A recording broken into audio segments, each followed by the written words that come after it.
அனைவருக்கும் வணக்கம். TNPSC group 2 group 4 2025 Tamil தகுதி தேர்வில் 85 மதிப்பெண் நீங்கள் எளிமையாக எடுக்கிறதுக்காக நம்ம 10ஆம் வகுப்பு புதிய பாடப்புத்தகத்தில் புக் பேக் கொஸ்டின்ஸ் மற்றும் மொழித்திறன் பயிற்சி கூடுதல் வினாக்கள் இயல் 1, இயல் 2, இயல் 3, இயல் 4, இயல் 5, இயல் 6, இயல் 7.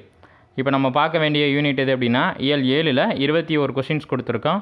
இந்த 21 கொஸ்டின்ஸ்லேருந்து உங்களுக்கு 2 கேள்விகள் கண்டிப்பாக வந்துடும்.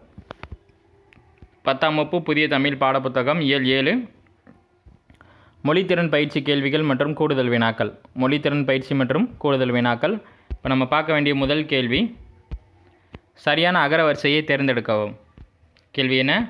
சரியான அகர வரிசையை தேர்ந்தெடுக்க. ஆன்சர் என்னது அப்படின்னா உழவு, ஏர், மண், மாடு. ஆன்சர் என்ன? உழவு, ஏர், மண், மாடு. கேள்வி நம்பர் 2, மாலவன் குன்றம் போனால் என்ன? வேலவன் குன்றாவது எங்களுக்கு வேண்டும். இதில் மாலவன் குன்றமும் வேலவன் குன்றமும் குறிப்பது முறையே. அதாவது மாப்போசி இந்த கருத்தை பதிவு செஞ்சுருப்பாங்க. அதாவது சென்னை மாநகராட்சி கூட்டம் பார்த்திங்கன்னா செங்கவராயன் மேயர் அவர்கள் தலைமையில் நடைபெறும். அதில் நம்ம மாப்போ சி அவர்கள் தெரிவித்த கருத்து தான் இந்த மாலவன் குன்றம் போனால் என்ன, வேலவன் குன்றாவது எங்களுக்கு வேண்டும். அதாவது தமிழ்நாட்டோட எல்லை திருத்தணி இருக்கட்டும், திருப்பதி கிடைக்கணாலும் பரவாயில்ல அப்படின்னு சொல்லிடுவாங்க. அதான் இதுக்கான கருத்துக்கான அர்த்தம். எங்கே சொல்லியிருப்பாங்கன்னா சென்னை மாநகராட்சி கூட்டத்தில் யார் தலைமை? அன்றைய சென்னை மேயர் செங்கவராயன் தலைமை. இந்த கருத்துக்கு சொந்தக்காரர் யார் அப்படின்னா மாப்போ சிவஞானம். அப்போ மாலவன் குன்றம் போனால் என்ன, வேலவன் குன்றாவது எங்களுக்கு வேண்டும். இதில் மாலவன் குன்றமும் வேலவன் குன்றமும் குறிப்பது முறையே திருப்பதியையும் திருத்தணியையும். அப்போ மாலவன் குன்றம் அப்படின்னு எதை குறிக்குது அப்படின்னா திருப்பதி. வேலவன் குன்றம், வேலவன் குன்று என குறிக்கப்படுவது திருத்தணி. திருப்பதி, திருத்தணி, திருப்பதி, திருத்தணி. கேள்வி நம்பர் 2 முடிஞ்சு போச்சு. கேள்வி நம்பர் 3, தன்னாட்டு மக்களுக்காக தந்தையும் தாயும் மகனுமாக இருந்த அரசன் எனும் மெய்கீர்த்தி உணர்த்தும் பொருள் என்ன? இந்த மெய்கீர்த்தி ரொம்ப முக்கியமானது.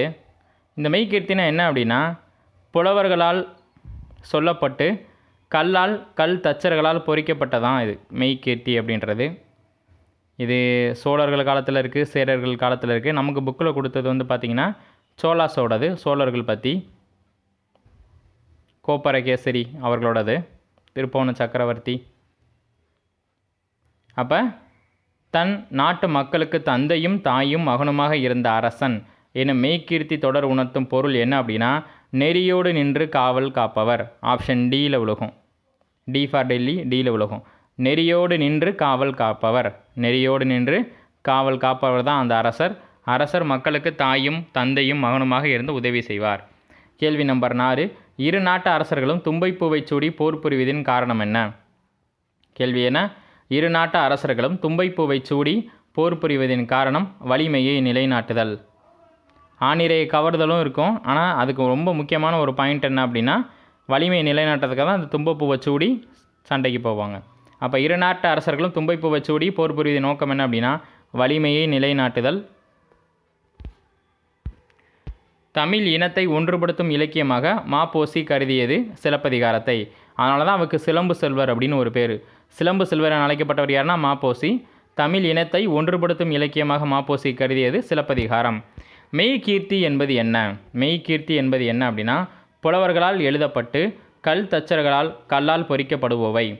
புலவர்களால் எழுதப்பட்டு கல் தச்சர்களால் கல்லால் பொறிக்கப்படுபவை இந்த மெய்கீர்த்தி. மெய்கீர்த்தினா என்ன சொல்லணும்? புலவர்களால் எழுதப்பட்டு கல் தச்சர்களால் கல்லில் பொறிக்கப்பட்டவை. கேள்வி நம்பர் 7, திருச்சிராப்பள்ளி, கோவன்புத்தூர், புதுச்சேரி, திருநெல்வேலி இவ்வூர் பெயர்களின் சரியான மருவு வரிசையை எழுதுக. மருவுச்சொல் மருகி போகிறதுனால அது மருவுச்சொல். திருச்சிராப்பள்ளி என்பது காலப்போக்கில் திருச்சி என அழைக்கப்பட்டது. கோவன்புத்தூர் அல்லது கோயம்புத்தூர், கோவன்புத்தூர் அல்லது கோயம்புத்தூர் பின்னால் கோவை என அழைக்கப்பட்டது. பாண்டிச்சேரி அல்லது புதுச்சேரி பின்னாளில் புதுவை என அழைக்கப்பட்டது.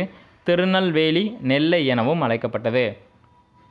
அப்போ திருச்சிராப்பள்ளியை திருச்சி, கோவன்புத்தூர் அல்லது கோயம்புத்தூரை கோவை, புதுச்சேரி அல்லது பாண்டிச்சேரியை புதுவை, திருநெல்வேலியை நெல்லை, மணப்பாறையை மணவை, நாகப்பட்டினத்தை நாகை, மயிலாப்பூர மயிலை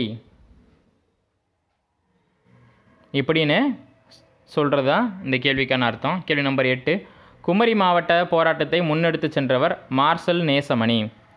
குமரி மாவட்டம் போராட்டத்தை முன்னெடுத்து சென்றவர் மார்சல் நேசமணி. இந்த குமரி மாவட்டம் தமிழ்நாட்டுக்கு இணைய முக்கியமாக காரணமாக இருந்தது யார் அப்படின்னா 1956 மார்சல் நேசமணி அவர்கள் தான். அவர் முன்னெடுத்த அந்த போராட்டம் தான் குமரி மாவட்டம் தமிழ்நாட்டோட இணைய காரணமாக இருந்துச்சு, இல்லைனா கேரளாவோட ஒரு பகுதியாக மாறி இருக்கும். அப்போ குமரி மாவட்ட போராட்டத்தை முன்னெடுத்து சென்றவர் யாருன்னா மார்சல் நேசமணி, ரொம்ப முக்கியம். கேள்வி நம்பர் 9, என் கதை என்ற நூலின் ஆசிரியர் யார்? நாமக்கல் கவிஞர் வே. ராமலிங்கனார். என் கதை என்னும் நூலின் ஆசிரியர் நாமக்கல் கவிஞர் வே. ராமலிங்கனார். வேருக்கு நீர் என்ற நூலின் ஆசிரியர் ராஜம் கிருஷ்ணன். வேருக்கு நீர் என்ற நூல் நடுவண் அரசு வழங்கக்கூடிய சாகித்ய அகாதமி விருது பெற்ற நூல். இது ரொம்ப முக்கியமான ஒரு நூல், விவசாயத்தோட தன்மையை பற்றி சொல்லக்கூடிய ஒரு நூல். சேற்று மனிதர்கள், வேருக்கு நீர் இதெல்லாம் ரொம்ப ஃபேமஸானது இவங்களோடது. கூட்டுக்குஞ்சுகள், மன்னகத்து பூந்துளிகள், கரிப்பு மணிகள் இதெல்லாம் இவங்களோட முக்கியமான புதினங்கள். வேருக்கு நீர் என்ற நூலின் ஆசிரியர் ராஜம் கிருஷ்ணம், ரொம்ப முக்கியமான ஒருத்தவங்க. கேள்வி நம்பர் 11, நாற்காலிக்காலர் என்ற நூலின் ஆசிரியர் நா. முத்துசாமி. நாற்காலிக்காலர் என்ற நூலின் ஆசிரியர் நா. முத்துசாமி கூத்துப்பட்டறைக்கு சொந்தக்காரர். கூத்துப்பட்டறை இயக்கம்னாலே நா. முத்துசாமி. கலைஞாயிறு பட்டம், கலைஞாயிறு. காந்தியடிகள் சத்தியாகிரகம் என்ற அறப்போர் முறையை தொடங்கி வைத்த இடம் எது? தொடங்கி வைத்த ஆண்டு எது? ஆன்சர் தென்னாப்பிரிக்காவில் தொடங்கி வச்சார். எந்த வருஷம்னா 1906.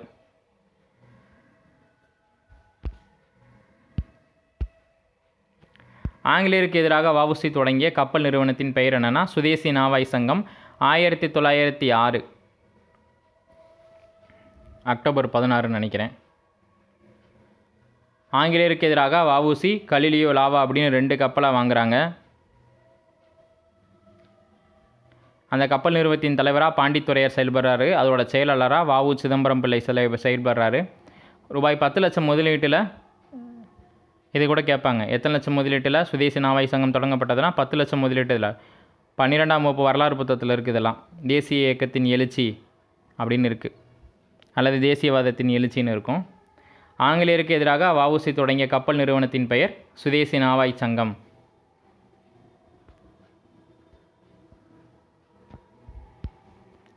மாப்போசி அவர்களுக்கு பெற்றோர் இட்ட பெயர் ஞானப்பிரகாசம். மாப்போசி அவர்களுக்கு பெற்றோர் இட்ட பெயர் ஞானப்பிரகாசம், ரொம்ப முக்கியம். கேள்வி நம்பர் 15, மாப்போசியை சிவஞானி என அழைத்தவர் சரபய முனிவர். சரபயர். மாப்போசி அவர்களை சிவஞானி என அழைத்தவர் சரபயர். மெய்கீர்த்திக்கு முன்னோடியாக திகழும் சங்க இலக்கிய பாடல்கள் 10. மெய்கீர்த்திக்கு முன்னோடியாக திகழும் சங்க இலக்கிய பாடல்கள் 10. இந்த 2 கேள்வி ரொம்ப முக்கியம். மாப்போசியை சிவஞானி என அழைத்தவர் சரபயர். மாப்போசியோட இயற்பெயர் ஞானப்பிரகாசம். மெய்கீர்த்திக்கு முன்னோடியாக திகழும் சங்க இலக்கிய பாடல்கள் 10. கைக்கிளை என்பது ஒருதலை காமம். புறத்திணைகள் மொத்தம் 12, அதில் ஒன்று தான் இது கைக்கிளை. கைக்கிளை என்பது ஒருதலை காமம். ஆணிரை பற்றிய திணைகள் வெச்சி மற்றும் கரந்தை. வெச்சினா ஆணிரையை கவர்ந்து போகிறது, கரந்தைனா ஆணிரையை மீட்டல், அதாவது பசுக்களை கவர்ந்து போகிறது, பசுக்களை மீட்டல். இது 2 தான் அவங்க கொடுத்துருக்காங்க, ஆணிரை அப்படின்னு. கைக்கிளை என்பது ஒருதலை காமம். ஆணிரை பற்றிய திணைகள் வெச்சி மற்றும் கரந்தை. வெச்சி மற்றும் கரந்தை எதை பற்றி குறிப்பு இருக்குது அப்படின்னா ஆணிரை பற்றி. கேள்வி நம்பர் 19, மூவேந்தர்களை பற்றி குறிப்பிடும் நூல் எதுனா சிலப்பதிகாரம். எழுதியவர் இளங்கோடிகள், 2ஆம் நூற்றாண்டு, சேரன் செங்குட்டுவனின் தம்பி.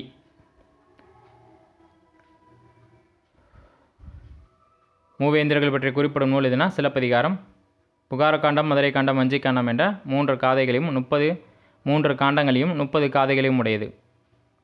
கோட்டையை சுற்றி வளைத்தல் என்பது ஒழுங்கை திணை. கோட்டையை சுற்றி வளைத்தல் அப்படின்றது ஒழுங்கை திணை.